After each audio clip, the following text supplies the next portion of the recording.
Kalau menyindir dokter merasa ya ini memang kondisi dokter juga lagi nggak sehat, tapi dokter berusaha untuk datang ya, untuk berusaha untuk kooperatif.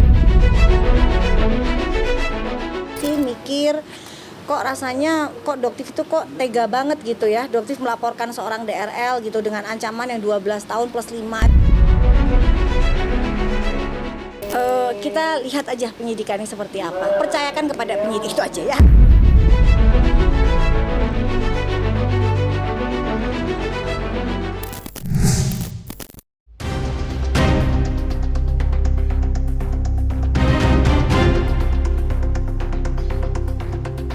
Drama perseteruan panjang berujung aksi saling lapor antara Dr. Detektif dan Richard Lee masih terus bergulir panjang bagai kisah tak berujung. Dan pada tanggal 22 Januari 2026 kemarin, giliran Dr. yang menjalani pemeriksaan perdana sebagai tersangka atas laporan dugaan pencemaran nama baik yang dilayangkan oleh Richard Lee.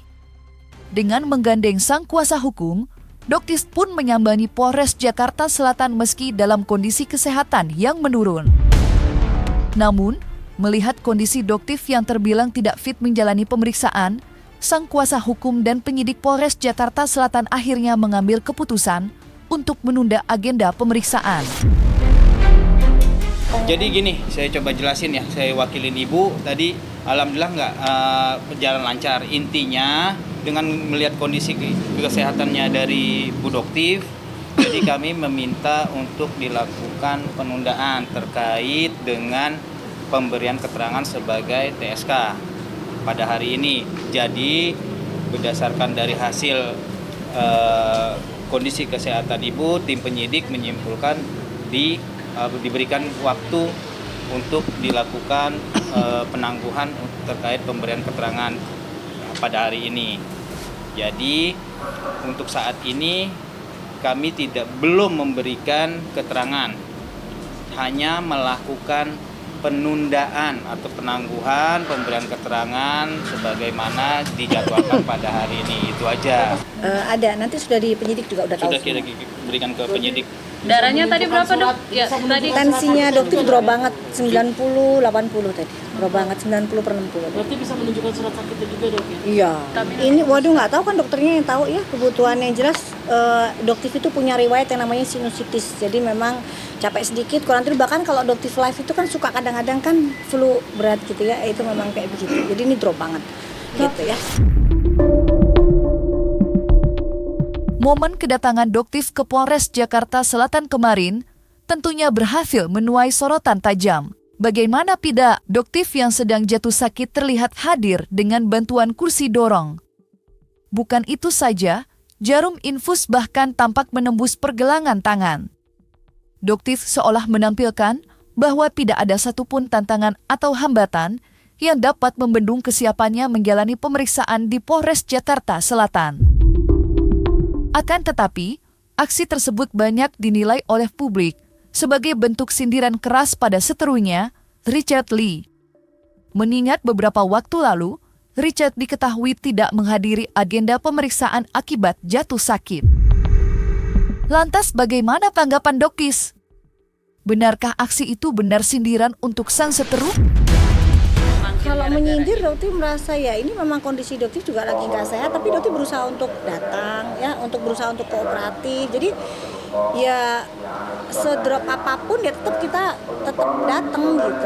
Sebenarnya dokter memikirkan kok mungkin ya pusing ya, dia tuh bilang mungkin ya karena dokter sesama teman sejawat kan juga pusing mikir kok rasanya kok dokter itu kok tega banget gitu ya, dokter melaporkan seorang DRL gitu dengan ancaman yang 12 tahun plus 5. Itu kan sebenarnya sebagai dokter gitu kan ada rasa kayak nggak tega gitu. Nah itu yang membuat tekanan batin gitu. Udah ya dulu ya. Jadi yang jelas dokter merasa sebenarnya kepikiran banget karena bagaimanapun juga apa yang dokter lakukan ini kan hanya untuk meminta hak-hak kalian kembali, hak konsumen masyarakat Indonesia gitu, bukan untuk sengaja seperti untuk memenjarakan saudara DRL, enggak. Di sini Doti meminta keadilan agar hak-hak masyarakat dikembalikan. Itu sebenarnya juga Doti mikirnya ke situ gitu ya. Oke, istirahat dulu ya. Tuh, jadi kayaknya kan ini kan potensi untuk ditahan. Potensi untuk ditahan kan besar banget gitu ya. Potensi untuk ditahan besar banget. Sementara kalau adoptif tidak akan mungkin ada unsur penahanan ya, karena memang kan pasalnya di bawah 5 tahun, 2 tahun. Jadi beban moral itu besar banget, itu kepikiran juga. Tapi ya kita lihat aja. Entah apa maksud sebenarnya di balik aksi mencolok yang dilakukan oleh Doktif. Namun yang pasti, aksi itu berhasil membuat publik kembali mengingat momen yang terjadi beberapa hari lalu, di mana Richard Lee memilih untuk mangkir panggilan Polda akibat jatuh sakit. Apalagi kala itu, Dr. Richard juga sempat mengunggah potret yang menampilkan selang infus yang terpasang di lengannya. Menariknya, keterangan sakit dari Richard Lee tidak hanya berhasil menuai sorotan dari publik, tetapi juga pihak penyidik Polda Metro Jaya. Pasalnya, penyidik dari Polda Metro Jaya dikabarkan siap menggali lebih dalam mengenai surat keterangan sakit yang disertakan oleh sang dokter kecantikan. Ya artinya pertama pihak penyidik itu pasti menghormati kepastian tentang hukum ya. Nah ada surat yang disampaikan, tetapi kami juga akan melakukan klarifikasi apakah yang bersangkutan benar sehat. Nah makanya kemarin kami sampaikan kepada penyidik untuk informasi ini, alasan ini berimbang untuk kita bisa memvalidasi kondisi kesehatan yang bersangkutan. Kami juga akan nanti berkomunikasi dengan dokter yang mengeluarkan surat izin sakit tersebut, apakah memang dalam kondisi sakit atau ada alasan tertentu. Ini juga kita harus bijak ya, menerima tidak sepihak. Tetapi kan hal-hal tersebut kan tidak harus kami sampaikan kepada publik. Kami juga memiliki suatu cara untuk dalam penanganan suatu perkara ini biar tidak gaduh. Sakit. Beliau dalam kondisi yang sakit. So, ada resmi. Dokter Richard memeriksakan kesehatannya dan memang dinyatakan sakit dan perlu istirahat. Sudah. Dan itu sakit apa, Bang? Iya, saya kalau untuk sakit apa dokter lah yang tahu ya, tapi dokter sudah menyatakan bahwa memang dokter Richard sedang sakit dan perlu waktu untuk istirahat. Ya pasti akan ada pertimbangan lain dari penyidik kenapa panggilan ini, tapi kita harus melihat kalau memang dalam kondisi sakit ataupun kondisi lain yang tanda kutip, berarti kita kan harus ada tindakan yang lebih ya dalam artian ini kita harus memberikan, karena ada di satu sisi ada korban, ada orang yang harus bisa mendapat kepastian hukum atas laporan yang dia sampaikan pada Polda Metro Jaya. Sekali lagi Dr. Richard pasti menghormati proses hukum. Kami menghormati proses hukum. Kami menghormati penyidik begitu. Jadi nggak ada kalau dikatakan bahwa ada mangkir atau apa, tidak. Dr. Richard menghormati proses hukum dan akan hadir ketika kondisi kesehatannya memang sudah pulih. Kalau dokter sih kan jadi segini sebenarnya jadi Polda Metro Jaya pun akan melakukan klarifikasi apakah betul sakit atau tidak. Karena berdasarkan track record tadi yang dikatakan sama Bang Rasman bahwa bahwa sebenarnya saudara DRL itu pernah 2 kali ditahan, bukan cuma 1 kali ya, 2 kali ditahan. Ini yang mungkin yang masyarakat nggak tahu. Jadi sebenarnya beliau 2 kali dan tidak 1 kali 24 jam, sebenarnya 3 hari. Jadi itu nggak diketahui oleh masyarakat dan 2 kali dilepaskan. Ya, jadi yang pertama atas laporan Kartika Putri, Karput, yang kedua atas laporan illegal akses ya dari polisi. Jadi polisi sendiri yang melaporkan bahwa ini ada illegal akses yang dilakukan oleh saudara DRL seperti itu. Jadi sebenarnya track record juga Polda Metro Jaya, jangan kalau usah nanya soal SS lagi, nggak mau, males ngebahas dia, ya nanti dia akan tahu, dia akan kena batunya. Sementara itu, drama pertempuran hukum yang melibatkan Doktif dan Richard Lee nyatanya kadung bergulir dengan panas. Bila ditarik ke titik permulaan, perkara ini diawali laporan Doktif terhadap Richard Lee atas dugaan pelanggaran Undang-Undang Kesehatan dan Perlindungan Konsumen. Sebuah laporan polisi yang sejatinya sudah dilayangkan sejak 2 Desember 2024 silam. Konflik pun berlanjut ketika Richard Lee melaporkan Doktif atas dugaan pencemaran nama baik pada bulan Maret 2025. Kini, publik pun menyoroti tajam hukuman yang membayani kedua belah pihak bila diputus bersalah. Yang mana, Doktif terancam 2 tahun penjara, sedang Richard terancam 12 plus 5 tahun. Hal itu pula yang membuat Doktif kini menolak damai dan meminta pihak kepolisian segera menahan Richard Lee. Mengingat hukuman yang menantinya, terhitung lebih dari 5 tahun. Pertama kali yang ingin dokter ucapkan adalah apresiasi yang luar biasa. Kalian yang sampai saat ini dokter kalau mengucapkan itu rasanya terharu banget. Terharu sekali tanpa kalian, tanpa adanya dukungan masyarakat, tidak pernah ada yang namanya detektif, dokter detektif sampai detik ini masih ada di sini. Masih semangat menyuarakan memberantas yang namanya biosoper skincare. Karena kalian tahu perjuangannya nggak mudah, semua serangan psikologis, serangan bazir yang luar biasa, fitnah-fitnah keji yang dokter cuma minta sama Allah. Dokter tidak punya backingan, dokter tidak pernah memberikan uang sepeser pun ke Dirkrimsus Polda Metro Jaya. Yang dokter minta hanya satu, dokter minta keadilan. Kerugian dokter ingin memantau, ya, kesini dokter ingin memantau. Dokter ingin mengawal kasus ini. Sangat tidak adil, ya, jika seorang Nikita Mirzani yang diduga, ya, merugikan DRG 4M dan berhenti tidak berkelanjutan langsung ditahan. Sementara saudara DRL yang kerugiannya diduga ratusan miliar dan masih berjalan hingga hari ini. Karena hingga hari ini dokter masih bisa membeli produk White Tomato. Artinya apa? Kerugian masyarakat terus berjalan hingga detik ini. Sangat tidak adil jika Polda Metro Jaya tidak melakukan penahanan.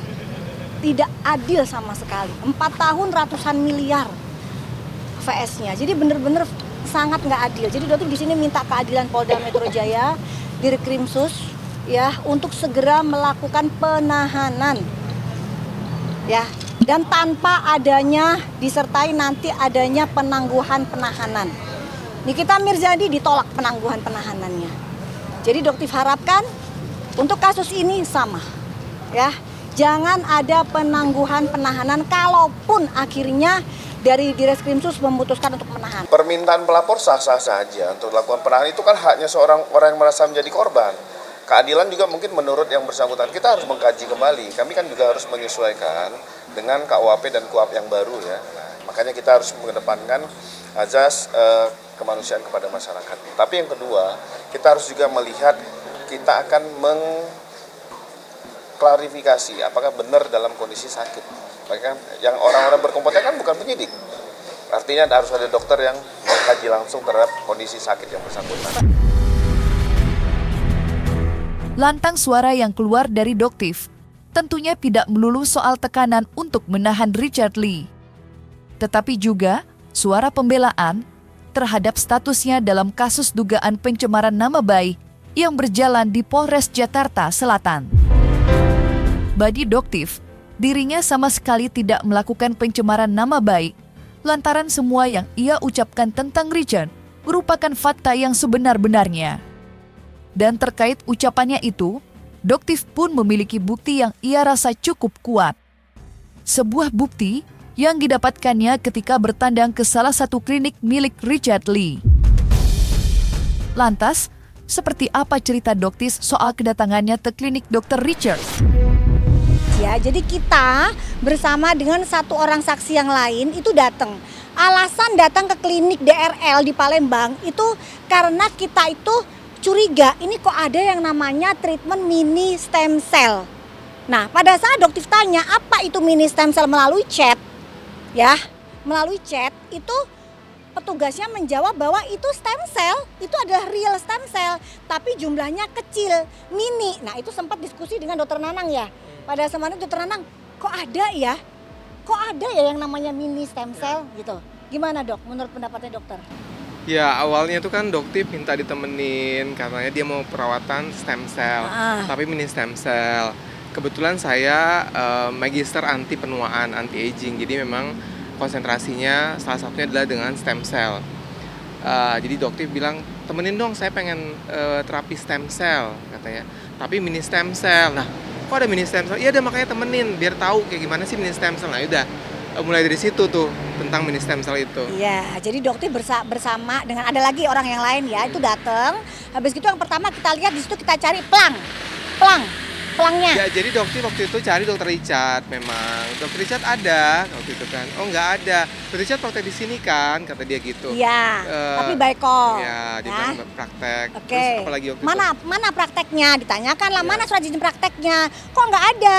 Pelangnya nggak ada, itu aturan dari Kode Etik Kedokteran Indonesia. Kemenkes itu aturannya, kalau nggak pidana loh itu. Jadi aduh jangan main-main deh ya.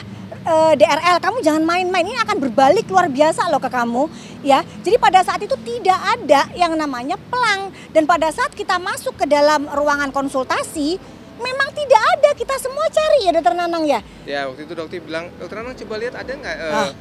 Saya bilang, ya, nggak Surat ada izin ya, praktek gitu. nggak ada. Ya udah, itu Kita aja. masuk konsultasi, dan pada saat konsultasi pun kita tanya ke dokternya di situ. Dokter tanya loh, dok mana dok surat izin praktek dari si dokter Richard ini mana gitu. Dan dokternya sendiri nggak tahu, diem guys, diem. Dan dokter lihat di situ di belakang dia ada 3 surat izin praktek, ada 3. Tapi di situ tidak satu pun tertulis namanya Richard. Nah, jadi dasar itu yang membuat dokter mengatakan bahwa Richard, kamu nggak punya SIP kan di konten yang saat ini dilaporkan. Karena dasar itu. Dan itu melanggar aturan. Kenapa tiba-tiba hanya mungkin berdasarkan kesaksian ahli bahasa tiba-tiba jadi status TSK. Padahal tadi saudara Jeffrey mengomongkan nggak mungkin kalau cuman dari keterangan saksi ahli. Jadi ini sebenarnya blunder banget tadi tuh.